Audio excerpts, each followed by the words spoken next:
द्वारा 26 से 28 निर्दोष लोगों की चिन्हित करके हत्या किया गया। उसके बाद पूरे देश में आक्रोश का माहौल है। आखिर हो क्यों ना? क्योंकि एक मजहब के इंसान है जो कहता है कि इस्लाम जो है आतंक का धर्म नहीं होता है। उसके द्वारा आपको बताइए इस आतंकियों का कौन सा धर्म है? जिस तरीके से उन्होंने पहलगाम में यह घृणित अपराध किया, महिलाओं के सामने, बच्चों के सामने उनके पति के पूछकर, धर्म पूछकर हत्या किया जाता है। तो इस हत्या को आप किस तरीके से देखते हैं? क्योंकि जिस तरीके से ये हत्याएं हुई वो घृणित है। और भारत सरकार से हम भी अपील करते हैं कि बड़ी कार्रवाई किया जाए, पानी बंद कर दे। 2-4 लोगों को मार देने से यहाँ समस्या का समाधान नहीं होने वाला है।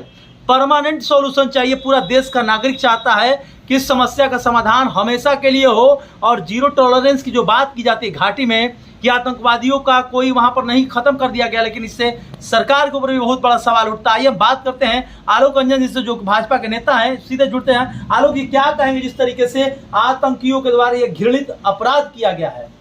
सबसे पहले मैं आपके चैनल के माध्यम से सभी भोजपुरवासी देशवासियों को प्रणाम करता हूं, अभिनंदन करता हूं।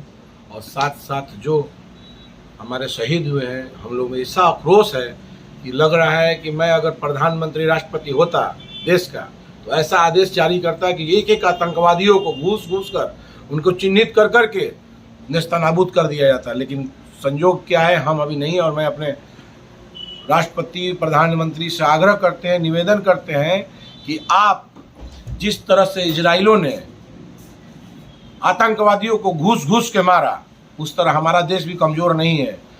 हर एक अगर आदेश हो जाए खाली, तो हर एक लोग सक्षम है कि जाके लड़ाई लड़े और पूरे जो आतंकवादी हैं उनको घूस घूस के मारे। जिस तरीके से पुलवामा में हुआ था, सर्जिकल स्ट्राइक हुआ था, क्या ये सर्जिकल स्ट्राइक के लायक है या उससे भी बड़ा कोई स्ट्राइक करना चाहिए भारत सरकार को? क्योंकि बॉर्डर पर पूरा सुरक्षा बल को तैनात कर दिया गया। पाकिस्तान की तो हालत खराब है, क्योंकि जिस तरीके से घटना हुआ है, हर घटना में पाकिस्तान से भारत उस आतंकवादियों का तार जुड़ता है। और जो ये घटना हुआ है, सबसे शर्मनाक घटना हुआ है, क्योंकि जिसको भी मारा गया उससे पूछा गया है, कलमा पढ़ाया गया, जो नहीं पढ़ने वाले तो उन्हें सीधे मार दिया गया है।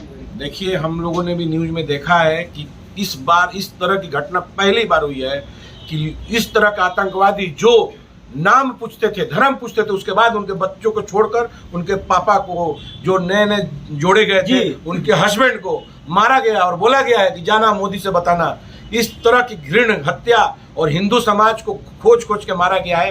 तो ये कहीं ना कहीं बहुत बड़ी साजिश है पाकिस्तान। आलोक, ये एक सवाल है मेरा कि कब तक ये भाईचारे का नीति चलता रहेगा? एक तरफ जो सनातन धर्म को मानने वाले हैं, हिंदू को मानने वाले हैं, वो तो सबको अपना गले लगाते हैं। लेकिन यहाँ देखिए, आतंकियों का मजहब क्या है? सीधे आज मैं सवाल करता हूँ, आतंकियों का मजहब क्या है? पूछता हूँ मैं पूरे दर्शकों से, लोगों से और देश के लोगों से, क्या आतंकियों का मजहब है क्या? सीधे जवाब देखिए कि ये सवाल हर बार पूछा जाता है, लेकिन लोग दबी जुबान में करते हैं, भाईचारे की बात करते हैं। तो आतंकियों का मजहब क्या है? आप भी जवाब दे सकते हैं कमेंट बॉक्स में, एकदम दें, क्योंकि यह पहली बार नहीं है। इससे पहले भी छोटी छोटी घटनाएं होती रही है। और पूरा हिंदू, जो भी कोई घटना होता है, खास तौर पर वो टारगेट होते हैं हिंदू। लेकिन कश्मीर घाटी का एक जवान भी वहां पर, उसे पूछकर गोली मारा गया। परिवार को चलाने वाला इकलौता लड़का था जो कि घोड़ा उड़ा वहां चलाता था, उसको भी मारा गया है। तो घाटी को फिर से सुलगाने की कोशिश की जा रही है और इसमें पूरी तरीके से पाकिस्तान प्रायोजित यह कार्यक्रम लग रहा है।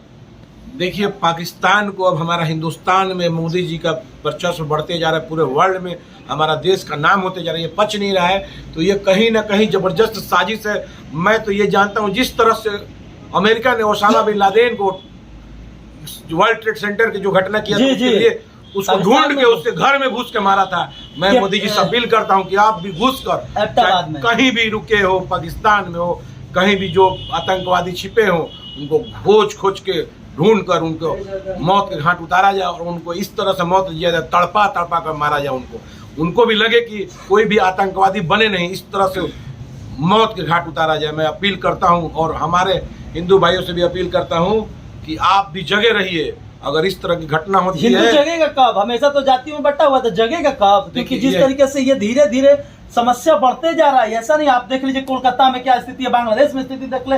हिंदू जहां भी अल्पसंख्यक हुए, वहाँ कम हुए, वहाँ उनका पलायन खत्म हो गया। खत्म कहाँ है? देखिए, मैं इसीलिए कहता हूँ कि आज आप सोना बेचिए, लोहा खरीदिए और इस तरह अपने आप को तैयार करिए कि कल दिन कुछ भी जहां भी हो जाए तो हम सक्षम रहे आपस में लड़ने के लिए। एक एक हिंदू 100 के बराबर बनना पड़ेगा, तभी हमारा देश सुरक्षित रहेगा, नहीं तो नेस्तनाबूद कर देगा सब सनातन को मिटा। पर्यावरण प्रेमी भी साथ में। आनंद, आप क्या कहेंगे इस पूरे मामले पर? जिस तरीके से घटना हुआ है, पूरे देश भर में आक्रोश है, लोगों में काफी गुस्सा है, नफरत है, लोगों में आतंकवादियों के खिलाफ एक गजब का गुस्सा देखने को मिला। साथ में एक और चीज सबसे बड़ा दुर्भाग्य की बात है कि भारत में सर्वधर्म के लोग रहते हैं, वो भी कहीं ना कहीं इसमें घिसते हुए नजर आ रहे हैं।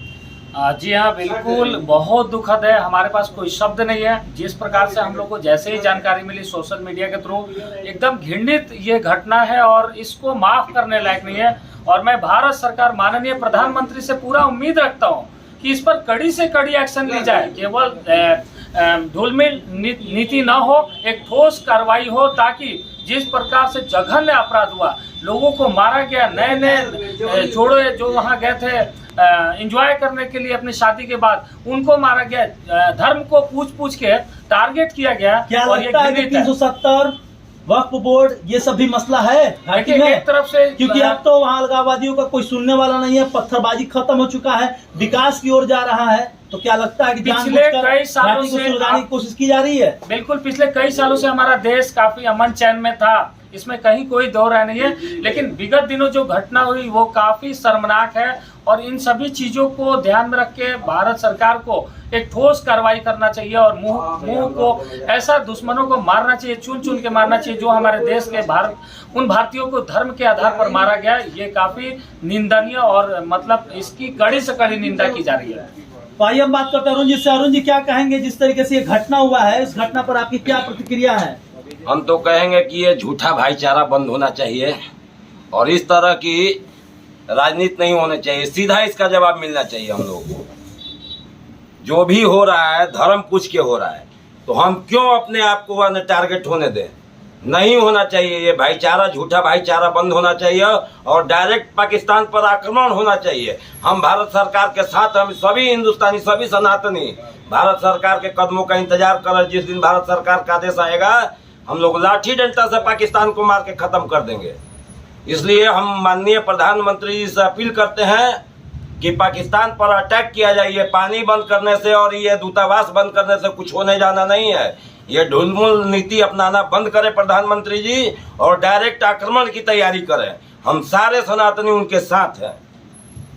तो आपने सुना इन लोगों की बातों को, क्योंकि ये पूरी तरीके से पाकिस्तान के द्वारा प्रायोजित कार्यक्रम है। कार्यक्रम इसलिए किया गया आतंकवादियों के द्वारा, कैमरा छिप रहा है, पाकिस्तान के द्वारा इसलिए किया गया है क्योंकि जिस तरीके से पाकिस्तान की स्थिति जो है इस समय बहुत खराब चल रहा है। आर्थिक स्थिति उनका बहुत गड़बड़ है। वहाँ का जो जनरल है वो कहता है कि इस्लाम के नाम पर बना पाकिस्तान है।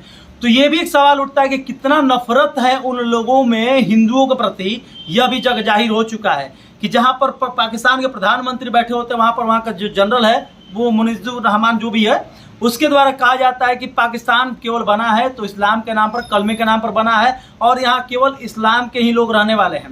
तो क्यों ऐसी भाईचारा की बात किया जाए? क्योंकि जिस तरीके से आए दिन पाकिस्तान के द्वारा प्रायोजित, क्योंकि आर्टिकल 370 हो, उसके वजह से पाकिस्तान की स्थिति गड़बड़ है, वक्फ बोर्ड की वजह से है। उसके बाद आपको बता दें धारा 3 जो है वो तीन तलाक के मसले को लेकर पाकिस्तान में बहुत ज़्यादा इसका विरोध किया जाता है। और कश्मीर के अलगाववादी जो पीओके है और आपको मकबूजा कश्मीर है, वहाँ की घटनाओं को लेकर उनको भड़काने की बात की जा रही है। क्योंकि कश्मीर जो है, मकबूजा कश्मीर या पीओके भारत के साथ रहना पसंद करते हैं, लेकिन वहाँ पर जानबूझकर इस तरीके से घाटी को सुलगाने की कोशिश की जा रही है ताकि भारत सरकार फिर से उन्हीं के चरमपंथी और कट्टरपंथियों के हाथे हवाले कर दे कश्मीर को और वहाँ के पाकिस्तान के जो प्रोपेगेंडा है उसको सफल किया जाए।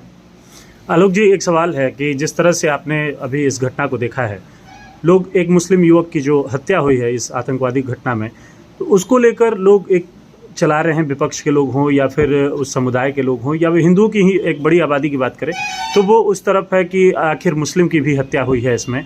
लेकिन लोग ये नहीं कर रहे हैं, उन्हीं लोगों के द्वारा ये नहीं कहा जा रहा है कि धर्म पूछकर हिंदुओं की हत्या की गई और उसने विरोध किया इसलिए उसकी हत्या की गई। इस बारे में कोई नई टिक्का टिप्पणी हो रही है? देखिए, मुझे लगता है कि वो जो मुस्लिम की हत्या हुई है वो जाने अनजाने में हुई है। वो गोली अगर हिंदू को लग रहा है, गोली चलाने वक्त आतंकवादी अगर गोली चला रहा है तो गोली चलाने वक्त अगल बगल के लोग को भी गोली लग जाती है, देखते होंगे आप। तो मुझे नहीं लगता है कि वो उनको डायरेक्ट मारा गया, वो उनको अलग से हिंदू को मारते क्रम में गोली इधर उधर छटक के लगी है। विपक्ष उसको हीरो बनाने में लगा है, लेकिन ये मानने को तैयार नहीं है कि उनका धर्म पूछकर उनकी हत्या की गई। ये कहा जा रहा है कि ये सिर्फ एक प्रोपेगेंडा चलाया गया है मीडिया चैनलों के द्वारा। देखिए, मैं विपक्ष की बात को खारिज करता हूं। विपक्ष तो केवल अपनी रोटी सेकने के लिए हिंदू मुस्लिम भाई भाई का नारा देते हैं। मैं तो ये मांग करता हूं अपने भारत सरकार से कि आप हिंदू राष्ट्र घोषित करिए और आप नया कानून लाइए कि जो भी मुस्लिम है हमारे देश में, हम भाईचारा नहीं रखेंगे। हम भाजपा से जुड़े हुए, फिर भी मैं कहता हूं, मैं विरोध नहीं करता मुसलमानों का, लेकिन आज इस तरह की घटना देख के मुझे अंदर से इस तरह की पीड़ा हो रही है कि मैं अपनी पीड़ा बयान कर रहा हूं कि हमारा हिंदू राष्ट्र हो देश, और यहाँ के जो भी मुस्लिम भाई लोग हैं वो अपना पाकिस्तान जाए, अफगानिस्तान जाए, हमारा देश छोड़ दे। इस तरह का कानून आना चाहिए हमारे देश में, तभी हमारा देश सुरक्षित रहेगा, तभी हमारे सनातनी बने रहेंगे। यहाँ हिंदू मुस्लिम भाई भाई करते रहे और वो लोग हिंदू को देख देख के काटते रहे। पश्चिम बंगाल चले जाइए, क्या हो रहा है वहाँ पे? क्या वो हिंदू नहीं थे? धीरे धीरे पलायन करा गया। कुछ दिन पहले कश्मीर की क्या स्थिति थी? तो वहां से धीरे धीरे आज हमारी सरकार है, भाजपा की सरकार है, तो आज हिंदुओं को थोड़ा सा बख्शा जा रहा है। कल अगर भाजपा की सरकार नहीं रहती है हमारे केंद्र में, तो फिर देखिएगा ये मुस्लिम राज्य, मुस्लिम देश हो जाएगा पूरा, और मुस्लिम की आबादी जिस तरह से तेजी से बढ़ते जा रही है, हमारा देश फिर मुस्लिम के अंदर में गुलाम हो जाएगा। तो मैं तमाम अपने साथियों से आग्रह करता हूं कि आप भी अपने जो ये हम दो हमारे दो का नारा इसको छुटलाइए और आप भी एक नहीं 4-4 बच्चे पैदा करिए। चूंकि हमारा देश आज धीरे धीरे हमारा संख्या हिंदुओं का घटते जा रहा है और मुस्लिम की संख्या बढ़ते जा रही है। 2045-47 तक हमारा लग रहा है कि 50% मुस्लिम आबादी हो जाएगी हमारे देश में। तो मैं मांग करता हूं अपने प्रधानमंत्री जी से कि आप हिंदू राष्ट्र घोषित करिए और इस तरह का कोई कानून लाइए। जब हमारे देश का बंटवारा हुआ था, हमारे गांधी जी ने हिंदू पाकिस्तान और हिंदुस्तान का बंटवारा किया था, तो पाकिस्तान में बहुत से मुस्लिम भी गए थे, हिंदू भी गए थे। वहां पे क्या संख्या थी हिंदुओं की? आज क्या संख्या है? धीरे धीरे परसेंटेज गिरते पाकिस्तान से हिंदू का पलायन हो चुका है। आज वहां पे हिंदू रहना नहीं चाहते, अगर है भी तो उनको इस्लाम कबूल करवा दिया गया है। हमारे टोटल हिंदू भाई वहां के धीरे धीरे या तो मजबूरी में या तो मारे गए और या तो पाकिस्तान में रह के मुस्लिम बन गए। तो इस तरह ये देश भी हमारा हिंदुस्तान भी धीरे धीरे, अगर मोदी जी अगर नहीं रहते तो आज ये 3-4 सालों में और भी संख्या बढ़ती और भी क्राइम बढ़ता। मोदी जी जब से हमारे प्रधानमंत्री बने हैं, धीरे धीरे देखिए ग्राफ भी गिरा हुआ था, लेकिन एकाएक फिर से इस तरह का माहौल किया जा रहा है कि हमारा देश फिर से भटक जाए, इधर उधर हो जाए। इसलिए मैं तमाम साथियों से आग्रह करता हूं कि आप जगे रहिए। फिर एक बार कह रहा हूं आपसे, सोना बेचिए, लोहा खरीदिए और तैयार रहिए हमेशा के लिए। अपने आप को मजबूत करिए। वंदे मातरम, जय भारत, भारत माता की जय।